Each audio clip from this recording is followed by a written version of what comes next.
Hello friends, मैं आशिक Ansari touch education में आपका स्वागत है। आज हम लोग क्लास 8 के लिए विज्ञान स्टार्ट करने जा रहे हैं। ऑनलाइन क्लास का ये पहला क्लास है क्लास 8 का।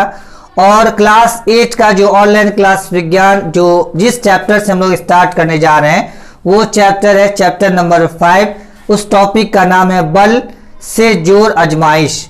बल से जोर आजमाइश यानी इस चैप्टर में हम लोग बल के बारे में पढ़ेंगे, बल के प्रकार के बारे में पढ़ेंगे, बल के गुण के बारे में पढ़ेंगे और इसके अलावा जो इससे रिलेटेड यानी बल से रिलेटेड जो भी चीज़ आता है उसके बारे में हम लोग समझेंगे। तो चैप्टर 5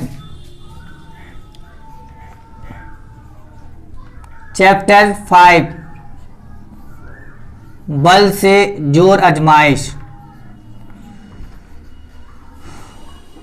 बल से जोर आजमाइश।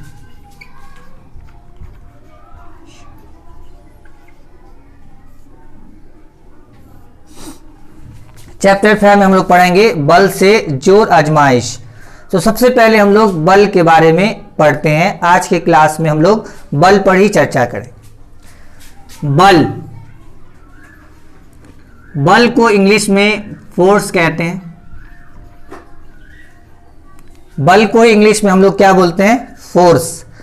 और बल क्या है? एक तरह से ये एक भौतिक कारक है। ये बल एक प्रकार का भौतिक कारक है। तो बल जो है, बल को इंग्लिश में हम लोग फोर्स बोलते हैं। अब देखिए कि बल का क्या गुण होता है, इस पर हम लोग आगे डिटेल में चर्चा करेंगे, लेकिन संक्षिप्त में अभी हम लोग चर्चा करें। बल क्या है कि बल किसी भी वस्तु की आकृति को बदल सकती है। जैसे आप देखिए, और दिशा को भी चेंजिंग ला सकता है। जैसे देखो कि मान लीजिए ये दिया हुआ डस्टर, अब इस पर हम लोग बल लगाएंगे तो इसको हम दिशा को चेंज कर दिए।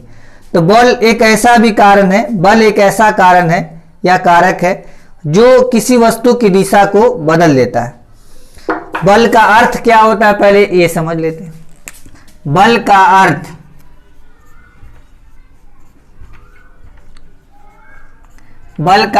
ताकत होता है। बल का अर्थ क्या होता है? ताकत। तो बल क्या है? तो अब छोटा सा बल का परिभाषा हम लोग लिख लेंगे। बल क्या है? बल वो भौतिक कारक है या कारण है जिससे किसी वस्तु की दिशा बदल जाती है, या बल वो भौतिक कारण है जो किसी वस्तु की आकृति में चेंजिंग ला सकती है। आप कोई भी एक लाइन, छोटा सा लाइन लिख सकते हैं। बल वो भौतिक कारण है जो किसी वस्तु की आकृति में बदलाव ला सकती है, या बल वो भौतिक कारण जो किसी वस्तु की दिशा में बदलाव ला सकती है। उसी को हम लोग क्या बोलते हैं? बल बोलते हैं। तो बल का परिभाषा लिखेंगे।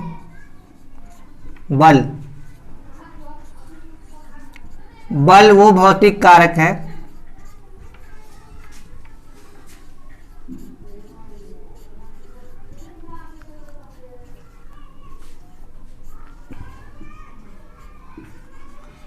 जो किसी वस्तु में लगकर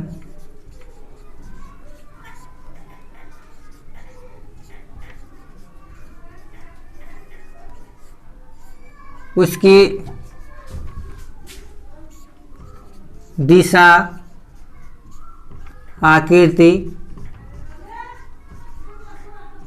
को बदल देती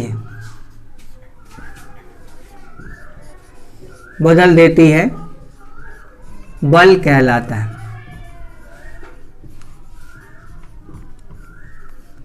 बल वो भौतिक कारण है जो किसी वस्तु में लगकर उसकी दिशा और आकृति को बदल देती है, वो क्या कहलाता है? बल कहलाता है। तो इसमें ये देखिए कि किसी भी चीज को मापने के लिए मात्रक की जरूरत होती है। जैसे कि आप दूध लाने जाते हैं तो आप बोलते हैं 2 लीटर दूध, यहाँ आप बोलिएगा 2 किलो दूध दो, तो फिर आपको मार भी लग सकता है। लेकिन बड़े बड़े शहर में लीटर की जगह पर हम लोग किलो का इस्तेमाल करते हैं। मुंबई दिल्ली समय वहाँ पर बोला जाता है कि 2 किलो दूध दो, लेकिन यहाँ अपना मधुबनी में यहाँ पर बोलेंगे हम लोग 2 लीटर दूध दो, तो समझेगा कि ये भाई दूध लेने आया हो। अब आप चीनी की दुकान में जाइएगा तो वहाँ पर कहिएगा कि हमको 2 किलो चीनी दी, और वहाँ पर जाकर अब अगर आप बोल दीजिएगा कि हमको 2 लीटर चाहिए चीनी, तो फिर ले डंडा से आपको 2 लीटर, क्योंकि वहाँ पर यहाँ जो है यहाँ मानक है चीनी के लिए जो तौलने के लिए केजी का इस्तेमाल करते हैं, और दूध के लिए हम लोग लीटर का इस्तेमाल करते हैं। उसी तरह बल को मापने के लिए हम लोग न्यूटन का प्रयोग करते हैं। किसका प्रयोग करते हैं? न्यूटन का। तो बल का SI मात्रक न्यूटन होता है। बल का SI मात्रक न्यूटन होता है, जिसे N से सूचित किया जाता है।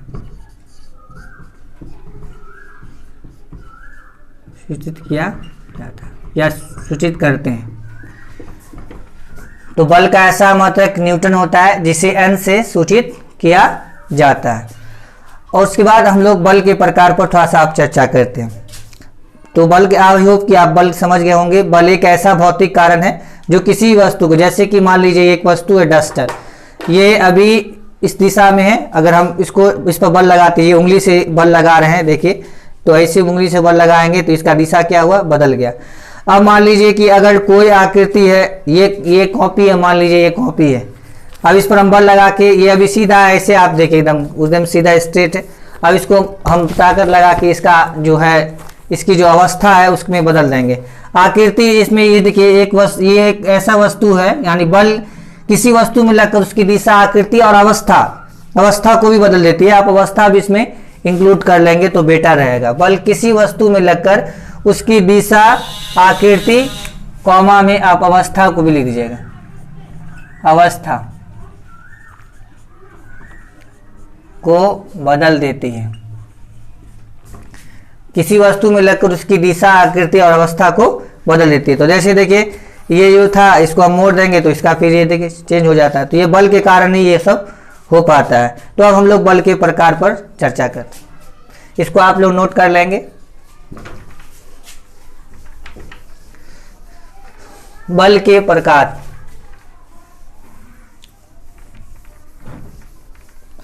बल का जो होता है निम्नलिखित 2 प्रकार के होते हैं।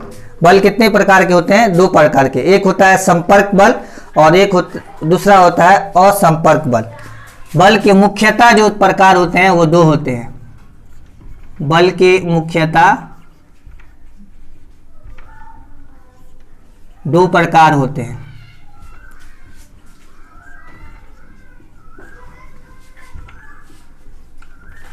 बल के प्रकार पर हम लोग चर्चा कर रहे हैं। बल के मुख्यतः कितने प्रकार होते हैं? 2 प्रकार होते हैं। पहला संपर्क बल,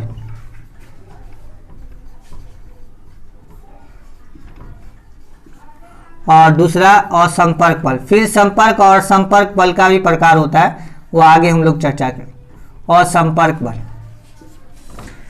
जैसे देखिए कि कोई भी, जैसे मान लीजिए अभी हम दिखाए थे कि डस्टर, तो डस्टर जो है, डस्टर को हम संपर्क किए थे, छुए थे, यानी कि इसमें हमारा हाथ का संपर्क हुआ था, तब जाकर इसमें ऐसा मतलब बल लगा तो इसकी दिशा में परिवर्तन हुई, और तब इसको हम लोग संपर्क बल बोलते हैं।